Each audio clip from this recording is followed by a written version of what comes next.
छत्तीसगढ़ के दुर्ग में जब से केरल की दोनों को गिरफ्तार किया गया है, तभी से देश में धर्मांतरण पर नई बहस शुरू हो गई है। जबकि छत्तीसगढ़ में धर्मांतरण का ये कोई नया मामला नहीं है।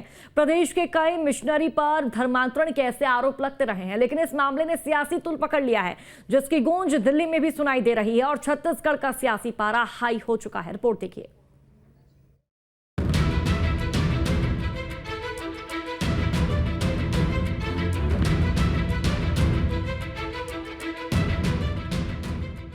छत्तीसगढ़ के दुर्ग में धर्मांतरण के आरोप में केरल की दो नन की गिरफ्तारी के बाद प्रदेश में धर्मांतरण के मुद्दे को फिर से हवा मिल गई है और इस बार ये सियासी हवा छत्तीसगढ़ से निकलकर दिल्ली तक पहुंच गई है।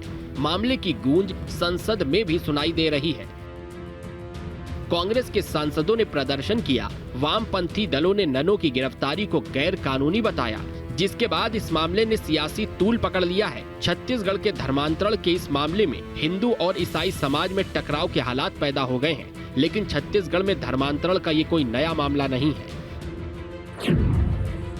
छत्तीसगढ़ में पिछले 4 साल से धर्मांतरण के 102 केस सामने आए हैं। कोरबा बलरामपुर जिले में सबसे ज्यादा विवाद है। प्रदेश के अलग अलग जिलों में 44 FIR दर्ज है। 23 FIR बीते 1 साल में दर्ज की गई हैं। कोरबा, बलरामपुर, महासमुंद, दुर्ग, बिलासपुर जिले इस मामले में हॉटस्पॉट है। धर्मांतरण के जिलेवार आंकड़ों की बात करें तो 2021 से अब तक रायपुर जिले में 9 शिकायतें दर्ज हुई, महासमुंद में 11, धमतरी में 1, दुर्ग में 9, बालोद में 5, सरगुजा में 1, जशपुर में 6, बस्तर में 1, जांजगीर चांपा में 10, कोरबा में 20, बलरामपुर में 14, बिलासपुर में 9, कोरिया में 1, कबीरधाम में 1, गौरेला पेंड्रा मरवाही में 2, सूरजपुर में 1 और दंतेवाड़ा में भी 1 केस दर्ज किया गया है। छत्तीसगढ़ में धर्मांतरण के बढ़ते मामलों के लिए बीजेपी पिछली कांग्रेस की सरकार को जिम्मेदार ठहराती है। वहीं बीजेपी की ओर से दावा किया जा रहा है कि राज्य सरकार जल्द ही धर्मांतरण के खिलाफ सदन में बिल लाकर सख्त कानून बनाएगी। पिछले भूपेश बघेल जी के सरकार के समय मिशनरी ताकतों ने छत्तीसगढ़ को अपना घर बना लिया था। बहला फुसलाकर आदिवासियों को धर्मांतरित किया जाता था, कोई भी कार्रवाई नहीं हुई थी। सुकमा में, नारायणपुर में जो जनजाति वर्ग के साथ संघर्ष हुआ, उसका सबसे बड़ा प्रमाण है। मौजूदा में राज्य सरकार विधानसभा में एक बड़ा बिल इस विषय को लेकर लाने वाली है। एक बड़ा कानून हम यहाँ पर बनाएंगे ताकि कोई व्यक्ति धर्मांतरण ना कर सके। और जहाँ जहाँ भी शिकायत प्राप्त हो रही है, सामाजिक संगठन, हिंदू संगठन और शासन के लोग मिलकर कार्रवाई कर रहे हैं। पिछले सरकार की अनुपात में अभी धर्मांतरण की दर में काफी कमी आई है और निश्चित तौर पर यह हमारे लिए एक बड़ी चुनौती है। इस चुनौती को भी पार भी पाएंगे और छत्तीसगढ़ को धर्मांतरण मुक्त करेंगे, मिशनरियों से मुक्त करेंगे। छत्तीसगढ़ को निश्चित तौर पे राम राज्य बनाएंगे। इसी उद्देश्य के साथ में राज्य सरकार कार्य कर रही है। इधर कांग्रेस का आरोप है कि जब से छत्तीसगढ़ में बीजेपी की सरकार बनी है, तब से प्रदेश में धर्मांतरण के मामले बढ़े हैं। सरकार धर्मांतरण के मामलों को रोकने में नाकाम रही। कांग्रेस का ये भी आरोप है कि बीजेपी सरकार बनने के बाद विधानसभा के 3 सत्र होने के बाद भी सरकार धर्मांतरण के खिलाफ कोई कानून नहीं लेकर आ पाई है। भाजपा की सरकार बनने के बाद धर्मांतरण की घटनाएं तेजी से बढ़ी है।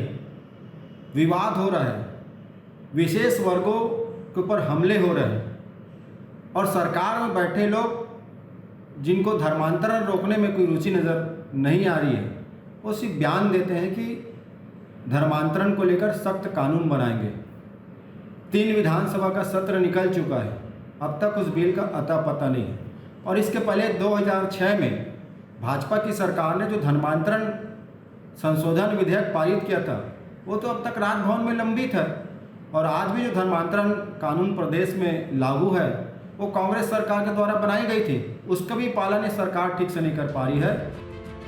अब आपको बताते हैं कि छत्तीसगढ़ में धर्मांतरण को लेकर इतना बड़ा सियासी बखेड़ा खड़ा क्यों हुआ है।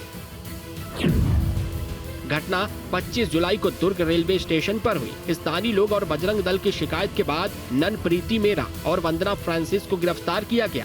साथ ही नारायणपुर के सुकमन मंडावी को पुलिस ने गिरफ्तार किया। आरोप है कि तीनों ने नौकरी के बहाने 3 आदिवासी लड़कियों को जबरन धर्मांतरण के लिए आगरा ले जा रहे थे। इस घटना के सामने आने के बाद सिर्फ छत्तीसगढ़ ही नहीं, दिल्ली में भी सियासी सरगर्मी बढ़ी हुई है और इस पर बहस शुरू हो गई है।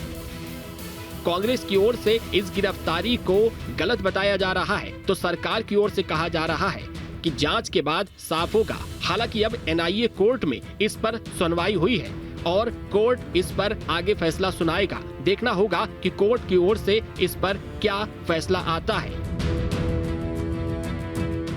Team news state.